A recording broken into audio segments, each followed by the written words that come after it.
every American is going to be affected by the 3 stories I'm getting ready to tell you. I typically stay off of a lot of things that are doom and gloom. I typically try to stay on top of topics that are just informational, whether it comes from personal defense to firearms, whatever it is that affects your family, right? I mean, that's really the things that I prefer to talk about. However, I want to tell you what I did in a previous life so that you know. I want to tell you how I have some of the information I have without giving all the details. But I'm going to share with you 3 stories that affect almost every single American out there. And you really need to be aware of the ramifications of the information that is being stolen, that is being sold, that is being it's being kept for future use. For those of you that don't know, I'm in the security business. June this year will be 21 years that I've been in some form of the security business. Back in 2006, me and another small team, we were on the cutting edge of some 3D modeling, artificial intelligence. That's the easiest way I can say that. Basically, the facial recognition that we accept as reality today, we were developing back in 2006. And that's boring to a lot of people. Like, people don't care about codecs. They don't care about certain types of video. They really don't understand how it works. You just want to pick up your cell phone, right? You want to pick up your iPhone. You want to pick up your Android. You want to log into your computer. You want to use it for work or fun or play or whatever it is. So I understand that most people really don't care. But I was at a trade show March of this year, and I was sitting there videotaping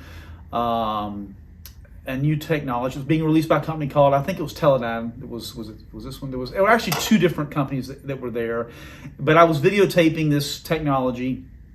Guy came up, tapped me on the shoulder. Hey, would you put the camera away? Put the phone away. So I did. I put the phone away, and finished listening to the presentation. But the whole time I'm coming back to Nashville on the flight, it's bothering me. What I saw was concerning me, and I'm thinking, there's a bigger implication of this. There's bigger problems. And I'm going to read you a couple of stories here very quickly, which will explain to you in a longer term sense why it was a big problem. But what I saw was a convergence of some artificial intelligence that's not all available on the common consumer market today. It's available more in a corporate type setting, and that combined with quantum computing. Now look, I'll put a link below for quantum computing, because most people are going to go, oh, I don't care about quantum computing. Most people will. However, if I explain to you how this is getting into your house and you don't even know it, and you don't understand how this affects you long term, maybe I can start to put out some more information like this that will let people understand that you are screwed. Like, this is not an if anymore. This is not, is this going to happen? This is not, has this happened?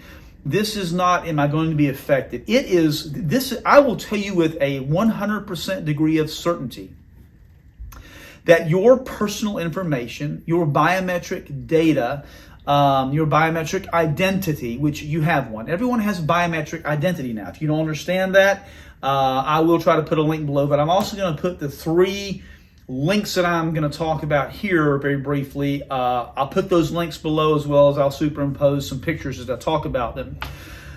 But when I saw that technology out in Las Vegas and I flew back and I couldn't really stop thinking about it on the airplane, when I hit the ground, I'm like, man, I've got to talk to a friend of mine. So I immediately texted a friend of mine who, he was in Poland at the time. If you don't know, Poland is right off the edge of the Ukraine, for those of you who are not unaware of your European geography. And I told him, hey, I saw this. Like, I was texting away. Actually, I tried to call him and it went to voicemail, and it was immediately voicemail. So I'm like, oh, but he's out of the country again. So I immediately texted him and I said, hey, this is what I saw and this is what I think. And his response was, holy, you figured that out. And then he responded and said, I just got out of a security briefing. This is much worse than what you've described. He said, the information I learned would make 90% of Americans crawl in a hole and die. Now, I don't want to breed fear, right? But I do think that unless we are totally aware of what's happening, And I'll have some other stories. I'm going to see if I can get a pastor to come in to share some things that he learned. I'm going to try to get some people who've moved out of other areas, out of corporations, to come in and share what they've learned, because I'm not comfortable sharing the details of those without having more information. But I've got information here that you need to know. So I'm going to read this to you. And you may or may not have heard this. It did hit kind of mainstream media. So this first one is one of the biggest ones because people will recognize the name. They'll recognize they'll recognize that they're a part of this. So there's 351 million Americans, something like that. We had like 50,000, a month that are coming across the border that are not supposed to be here. They're really not Americans. That's another topic, right? So 198 million Americans hit by the largest ever voter records leak. Personal data on 198 million voters, including analytics data that suggests who a person is likely to vote for and why was stored on an unsecured Amazon server. Now, I'm not going to get into Amazon, but I will tell you again, I own a security company, right? We install security systems. Some of what we install has what would be considered artificial intelligence. Now, look, there's artificial intelligence that is inward facing, like it does a service for you. It has analytics of some kind that will help determine data for you. Like it's not feeding that to Amazon or to Google or to the government or to another government or somebody else exteriorly watching this.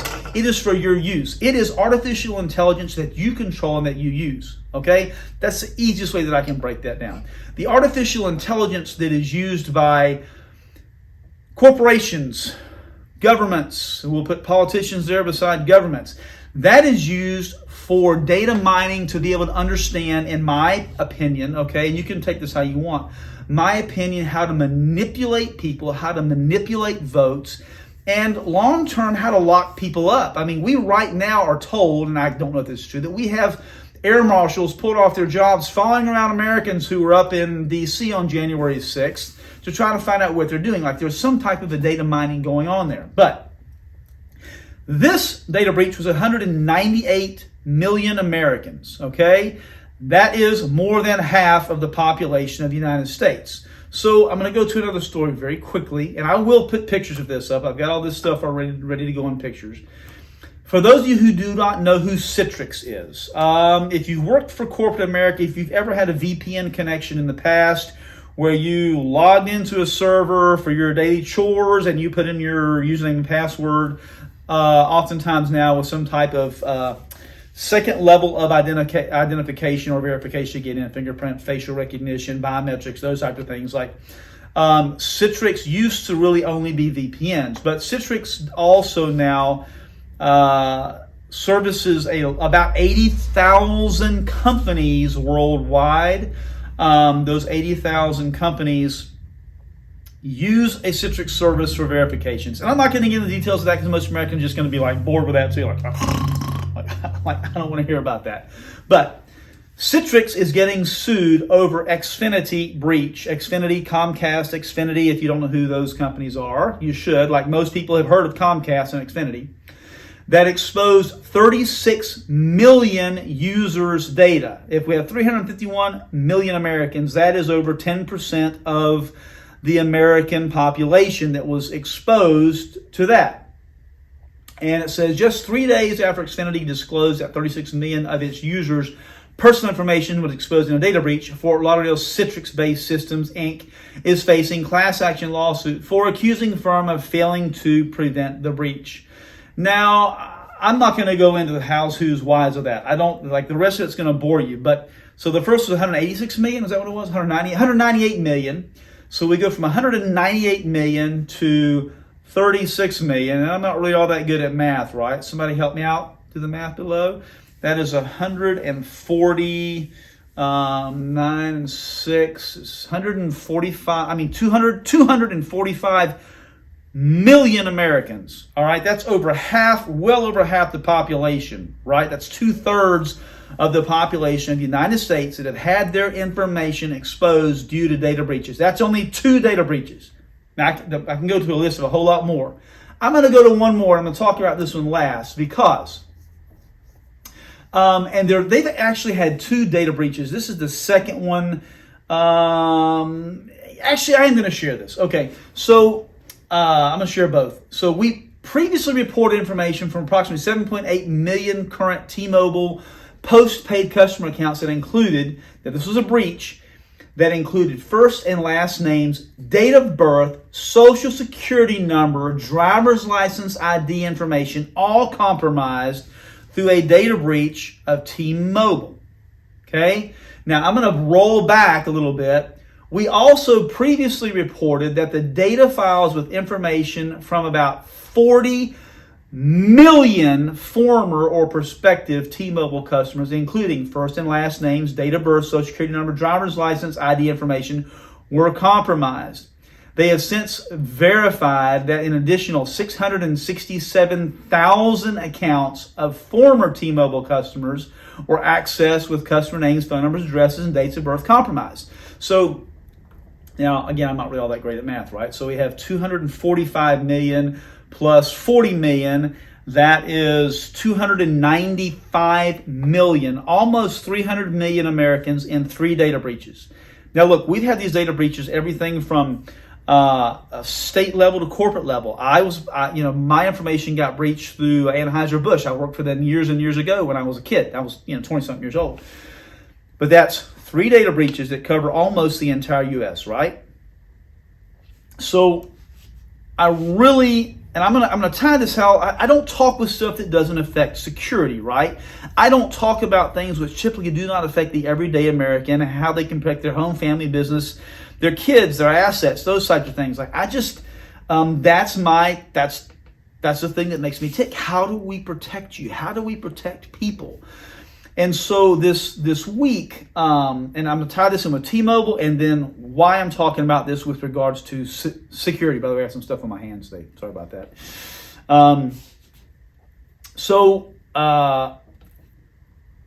T-Mobile this week made an announcement that they're going to move forward with some type of a lockdown for their customers on hate speech. And if you are guilty of having any type of hate speech on their platform, their text, their whatever social media messaging that goes across their network, they will fine you as a user or as a customer. They will fine you somewhere between $500 and $1,200 if I am correct. I think $500 was the lowest fine if you are involved in hate speech. Now, I don't think that we ought to call people ugly names. Sometimes it fits, but I just don't think we ought to make a practice of that.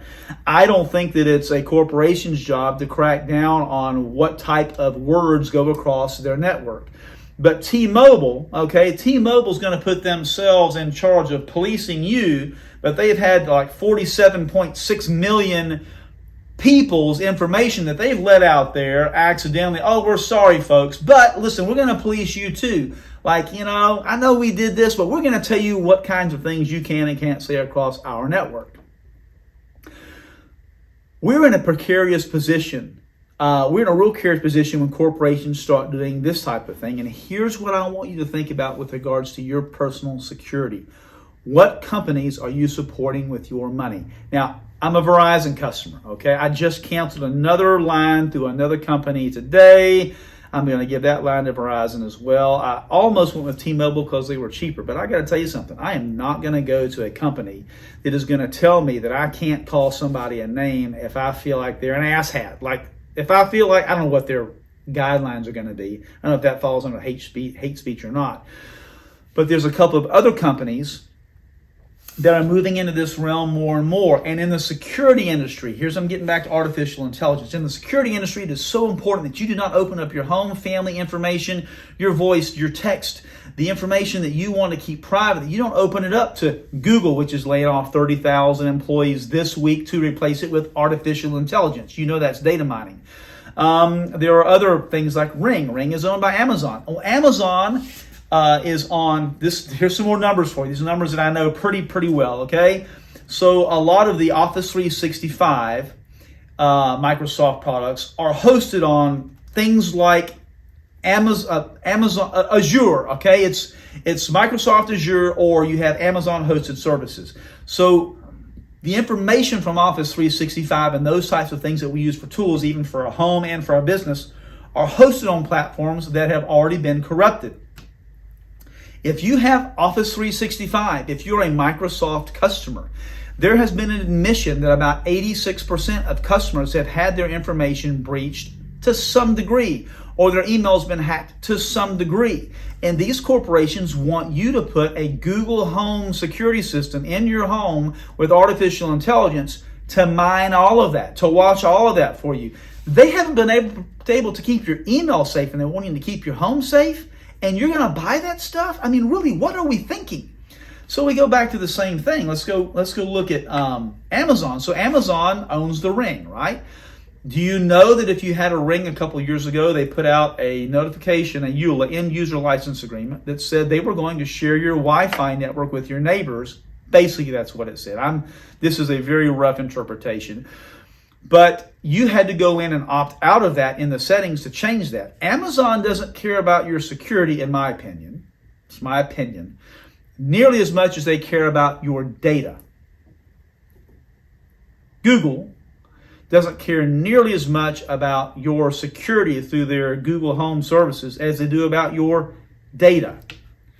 We are becoming data. We are becoming bits and bytes on somebody's services. We have to get our heads wrapped around how we are going to address artificial intelligence and the security of our family data, information, bank accounts, those types of things. If you are opting in to artificial intelligence that is watching your information by one of those corporations, that is being used by them, who, listen, Google asks you, right, will you participate in sharing your information? Always opt out. Even Apple, the iPhone, asks you, hey, will you participate by sharing your user information with us? Opt out. Do not do those types of things. Why would you ever consider putting a security system in your home that has some type of an artificial intelligence outward-facing system by companies that have been breached that's affected every single American in the United States? I just don't understand why we keep doing this. I cannot understand why we're not more intelligent with our thought processes. You don't have to get a security system from us. I do not care, but I will tell you that there are other companies out there. They're not powered by Google. They're not powered by Amazon. They do not have Chinese engineering. They do not have completely Chinese components. They are not part of the data mining brigade that wants your information to sell it, that wants your kids' social security information to keep on file for the next 16 years until they get a credit score that they can take and they can sell and they can use. That's the type of nefarious things that these corporations or that these folks that are data mining are using. They are taking your information. And don't think, hell, I haven't been a part of a data breach. I've never been affected by that. You do not realize you have been affected by that. You're telling me that of the 295 million Americans that were affected by these 3 data breaches that I just read you, and I'm sure there's some overlap. Let's just say it's 100 million Americans, which is, not quite 25% of the United States. You can't tell me that most people who will see this are not somehow affected by a data breach. That was only 3. We can go down a huge list. I will post, here's what I'll do. I will post below the top 10 data breaches of 2023. So you can look and see if you've used any of those corporations, used any of those products or services. To date, as far as I know, our security systems have never been breached.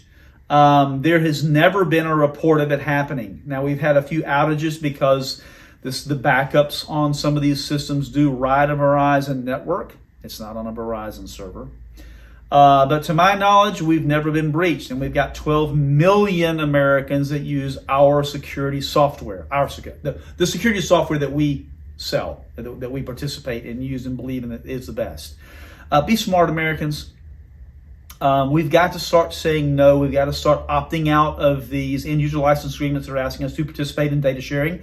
We have got to make sure that when we do have a data breach, we have some type of identity theft service. We'll put a link below for something that works real well. You got to make sure that you have something that notifies you that your information's been stolen and sold on the dark web, because you don't want to find out 3 years later that once you have, I fixed my credit score. It's now 650 and I can go buy that Maserati I want. I mean, you got to be aware that just because you haven't been notified yet does not mean you're not a part of a data breach. I will almost guarantee you that you have been affected. Somebody in your family has been affected, and you need to get smart, Americans. I'm telling you, we're heading into some real interesting times. Do us a favor, like and subscribe. I know this is a long video, but I know for a fact this affects almost every American. And don't think you're the one that got away from it. I'm telling you, we've all been affected. Do us a favor, please. Like and subscribe. We need your likes. We need your subscriptions. It's a big deal to help the channel. And it honestly, it makes me feel compelled to do more videos like this when I know that people are getting good information and they want to hear it again. Thank you.